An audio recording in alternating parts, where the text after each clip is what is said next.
ចាក់ខូវិស័យរាប់ពាន់ឆ្នាំបង្កើតបានជាប្រព័ន្ធធារាសាស្ត្រដ៏វិចិត្រតបភ្ជាប់វាលស្រែនិងទន្លេធម្មជាតិវិចិត្រកម្មប្រកបដោយចំណេះជំនាញផ្នែកជលសាស្ត្រនិងវិរិយសាស្ត្រយ៉ាងប៉ិនប្រសប់របស់អរិយបុគ្គលខ្មែរវិចិត្រកម្មនៃប្រព័ន្ធនេះបានស្រោចស្រពដល់មនុស្សសពធម្មជាតិឲ្យរក្សាបាននូវពណ៌បៃតងខៀវស្រងាត់ស្រស់បំព្រងបង្កើតបានជាបរិយាកាសត្រជាក់ត្រជុំយ៉ាងសុខដុមរមនាលំហូរនៃទឹកមន្តធម្មជាតិជាទឹកអមฤតជាពរជ័យពីព្រះនិងជាឱសថទិព្វនាំមកនូវសិរីមង្គលភាពស្រស់ស្រាយនិងស្នាមញញឹម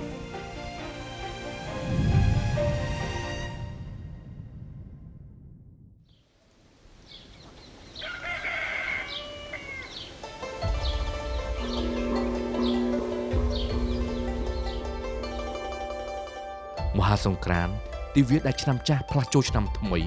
គឺជាពេលវេលានៃការសម្រាកសប្បាយរីករាយនិងការជួបជុំគ្នាជាពេលវេលានៃការឆ្លុះបញ្ចាំងពីដំណើរជីវិតរបស់ខ្លួនការលាងជម្រះមន្ទិលភាពសាមញ្ញចេញពីក្នុងចិត្តនិងជីវិតដើម្បីរៀបចំខ្លួនទទួលយកអំណោយជីវិតថ្មី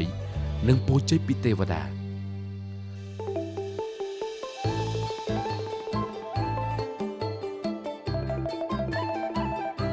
ក្នុងថ្ងៃសង្គ្រាន្តយើងស្រង់ទឹកព្រះស្រង់ទឹកលោកអ្នកមានគុណអ្នកមានសិលនិងចាស់ព្រឹទ្ធាចារ្យដើម្បីជាការដឹងគុណនិងសូមពរជ័យដើម្បីទទួលបានសេចក្តីសុខចម្រើនជួបប្រទះតែនូវភាពសម្បូរសប្បាយចម្រុងចម្រើន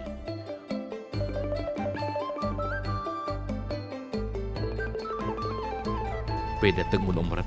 ហូរប្រព្រំមកលើខ្លួនយើងអមដោយពរសពសាធុការជាវិចារបង្កប់នូវឆន្ទៈជាពាក្យអប់រំកសាងឋានាបេតិកភណ្ឌមនុស្សខ្មែរទឹកមន្តព្រហ្មវិហារធម៌ប្រោះព្រំដោយលោកអ្នកមានគុណដោយគ្រូបាធ្យាយនិងព្រះសង្ឃជាអ្នកទ្រទ្រង់សិលញ៉ាំងចិត្តគំនិតយើងឲ្យភ្លឺថ្លានាំមកនូវលាភសំណាងជ័យមង្គលនិងសិរីសួស្តីទឹកមន្តព្រហ្មវិហារធម៌គឺជាទឹកមន្តអមฤតនាំមកនូវសិរីសួស្តីចំណងមេត្រីភាពនិងអារម្មណ៍នៃការឲ្យតម្លៃនិងភាពត្រភាពដល់គ្នានឹងគ្នាផងដែរ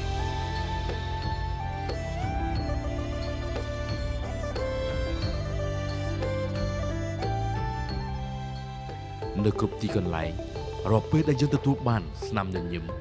ដោយសុចរិតចិត្តការទំនាក់ទំនងនិងបម្រើសេវាកម្មដោយទឹកចិត្តដោយក្តីស្រឡាញ់ដោយបញ្ចូលនូវការយកចិត្តទុកដាក់ពីតម្លៃនៃជីវិតមនុស្សនិងបរិស្ថានពេលនោះគឺជាមង្គលគឺជាសិរីសួស្តីហើយនោះទើបជាការទទួលបានពរជ័យពីទឹកអមฤតនៅក្នុងជីវិតយ៉ាងពិតប្រាកដសូមឲ្យទឹកមន្តព្រហ្មវិហារធម៌ហូរជ្រោះជ្រាបទៅដល់សពនិគមឋានលើទឹកដីខ្មែរក្នុងទំនាក់ទំនងគ្នាទៅវិញទៅមកក្នុងក្រុមគ្រួសារនៅតាមសាលារៀនទីវត្តអារាមកន្លែងធ្វើការ